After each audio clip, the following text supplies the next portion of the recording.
Assalamualaikum warahmatullahi wabarakatuh. Apa kabar sahabat Amirul Mukminin? Semoga semua dalam lindungan Allah Subhanahu wa taala. Perjalanan Isra Mi'raj merupakan bentuk kecintaan Allah Subhanahu wa taala kepada kekasihnya Rasulullah Al-Mustafa. Sebuah perjalanan melintasi berbagai dimensi waktu yang sangat mengagumkan di luar nalar batas logika manusia. Oleh karena itulah, mengapa perjalanan Isra Mi'raj yang terjadi pada suatu malam itu disebut sebagai Mu'jizatul Kubra atau mukjizat terbesar. Perjalanan Isra Mi'raj paling tidak memiliki 3 dimensi alam, yaitu alam nur, alam malakut, dan alam lahut. Untuk lebih jelasnya, kami akan menjelaskan satu persatu.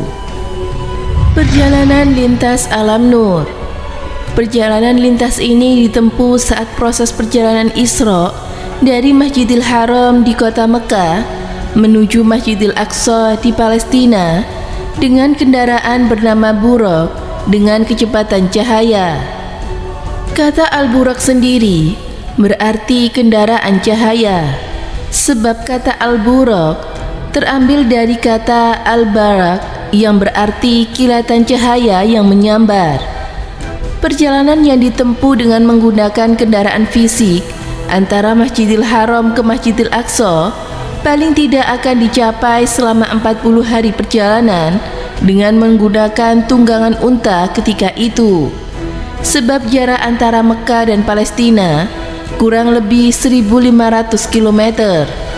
Namun dengan kecepatan cahaya Buraq tersebut, perjalanan Rasulullah hanya membutuhkan waktu sepersekian detik saja.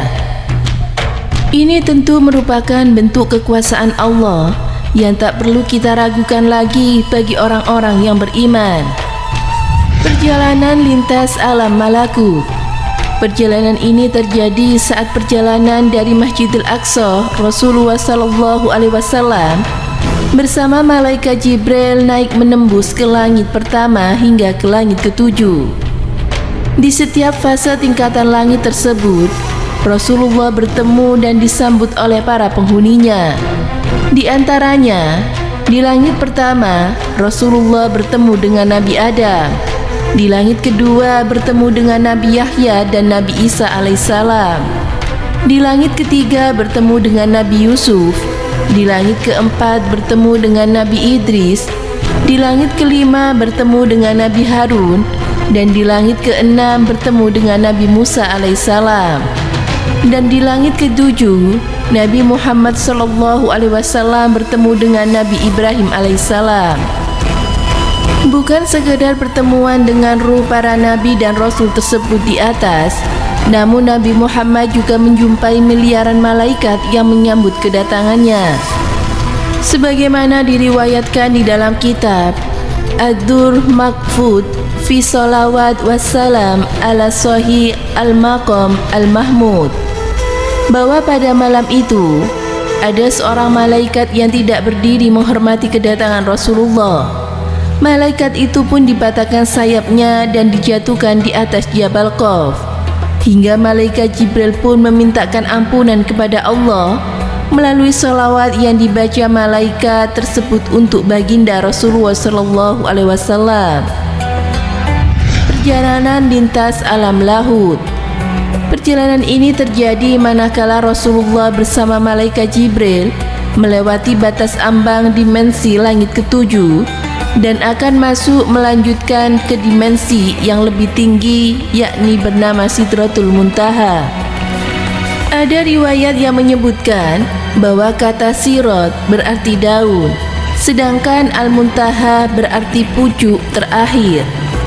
Sidratul Muntaha bisa dipahami sebagai daun yang lebar, bisa meliputi kursi yang luas jauh melebihi langit dan bumi. Ada pula yang memahami Sidratul Muntaha merupakan pohon pokok kehidupan. Dan berdasarkan hadis yang diriwayatkan oleh Anas bin Malik, bahwa Sidratul Muntaha adalah sebuah dimensi puncak yang berada di setelah langit ke-7. Pada batas ambang Sidratul Muntaha inilah puncak batasan malaikat Jibril yang hanya diizinkan oleh Allah untuk mengantar dan menemani Rasulullah. Selanjutnya Rasulullah sendiri yang hanya diizinkan untuk bertemu dengan Rabb-Nya langsung tanpa hijab dan batasan, sebagaimana yang disebutkan dalam ayat fakana qauba kausaini au adna.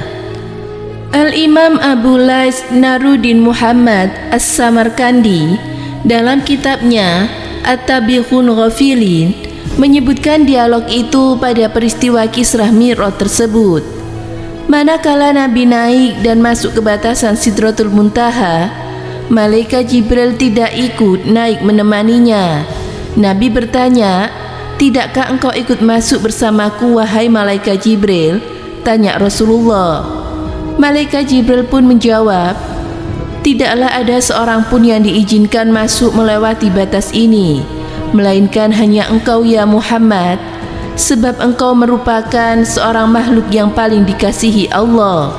Aku hanya diizinkan mengantar engkau sampai di sini.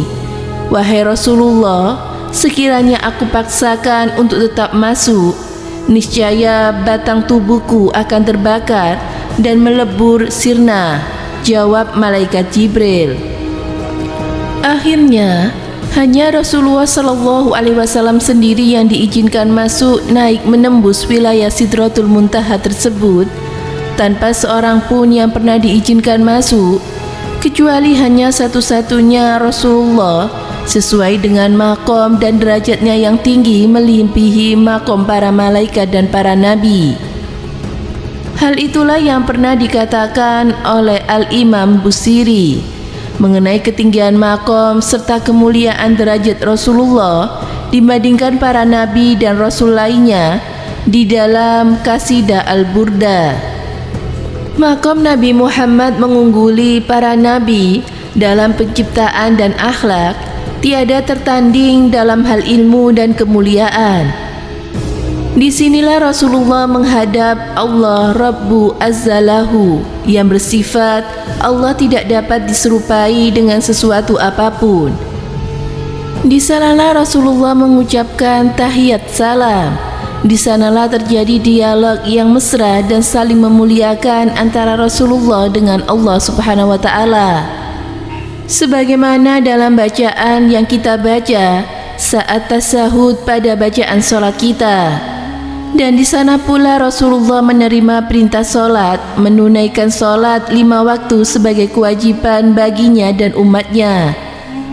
Keutamaan Nabi Muhammad SAW menembus makom tertinggi, masuk hingga ke Sidratul Muntaha tersebut menunjukkan bahwa betapa mulia dan tingginya makom Rasulullah dibandingkan malaikat Jibril, bahkan melebihi seluruh makom para malaikat dan seluruh para nabi dan rasul yang ada.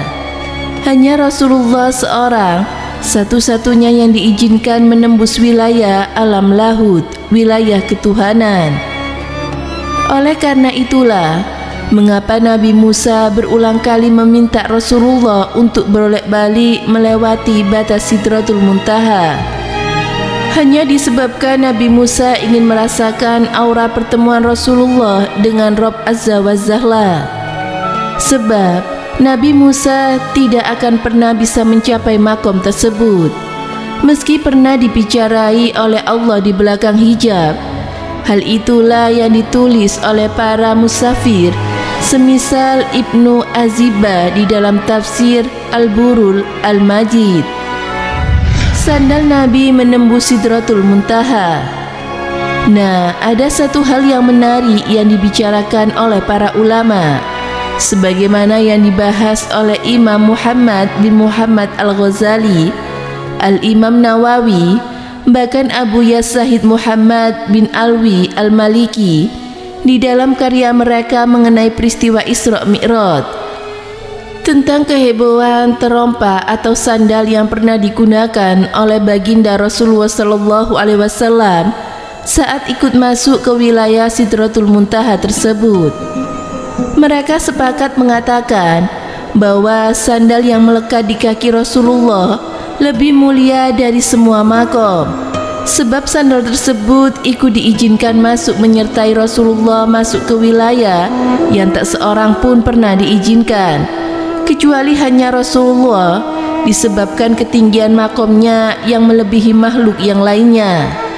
Sandal itu pun meski berada di bumi, diinjak oleh Rasulullah selama kesehariannya, namun dekat berkat beliau senantiasa bersama dengan Rasulullah, kulitnya bersentuhan dengan kulit mulia baginda Rasulullah, maka dia pun mendapatkan kemuliaan bersama dengan Rasulullah.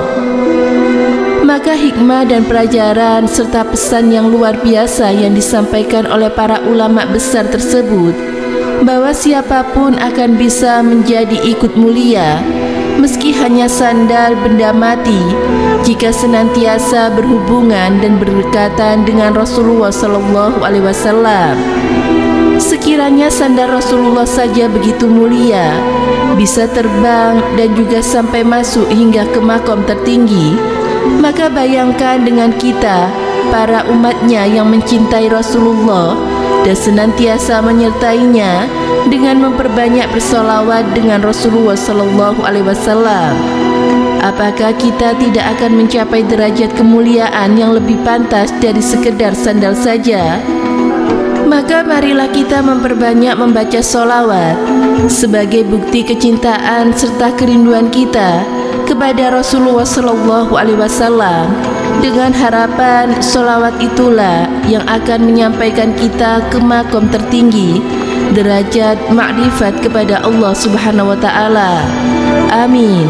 Semoga bermanfaat. Wallahu a'lam bishawab.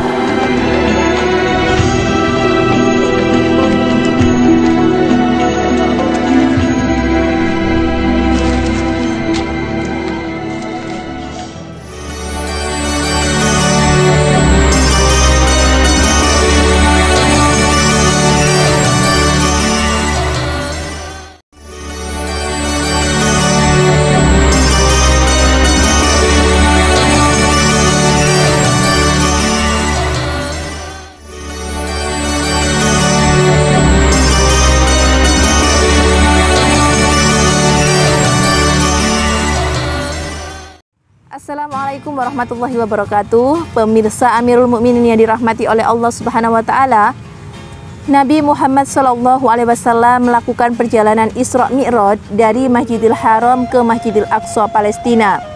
Perjalanan itu dilakukan pada malam hari dan kemudian naik ke langit ketujuh dan ke Sidratul Muntaha. Beliau melakukan Isra Mi'raj itu untuk mendapatkan perintah dari Allah Subhanahu wa Ta'ala tentang sholat 5 waktu. Dalam perjalanan Isra Mi'raj itu, beliau menaiki buraq yang kecepatannya yaitu melebihi cahaya melesat di mana mata memandang. Dan Rasulullah SAW dari langit ke-7 hingga ke-6, Rasulullah SAW selalu mengetuk pintu dan beliau bertemu dengan beberapa nabi, seperti Nabi Adam, Nabi Yahya, Nabi Isa, Nabi Idris, Nabi Harun, Nabi Musa, dan juga Nabi Ibrahim alaihissalam. Dan dalam perjalanan itu Allah Subhanahu wa Ta'ala menyuruh malaikat Jibril untuk mengajak Rasulullah berjalan-jalan yaitu ke surga dan ke neraka, di mana beliau melihat kenikmatan, keindahan bagaimana surga dan perihnya serta siksaan bagaimana yang berada di neraka. Kemudian Nabi Muhammad SAW naik ke langit ke-7 hingga sampai ke Sidratul Muntaha untuk menerima sholat yang pertama kali, yaitu sebanyak 50 kali dalam sehari. Namun akhirnya Rasulullah meminta keringanan kepada Allah karena hambanya tidak mungkin, umatnya maksudnya tidak akan mungkin sanggup melakukan sholat sebanyak 50 kali. Akhirnya Allah Subhanahu wa Ta'ala memberikan keringanan untuk umat Nabi Muhammad SAW, yaitu sebanyak 5 kali. Namun dalam mengerjakan sholat 5 kali itu pahalanya sama dengan mengerjakan sholat 50 kali. Dan perjalanan Isra Mi'raj ini dapat dijelaskan dengan ilmu pengetahuan masa kini. Semoga yang saya sampaikan bermanfaat. Wassalamualaikum warahmatullahi wabarakatuh.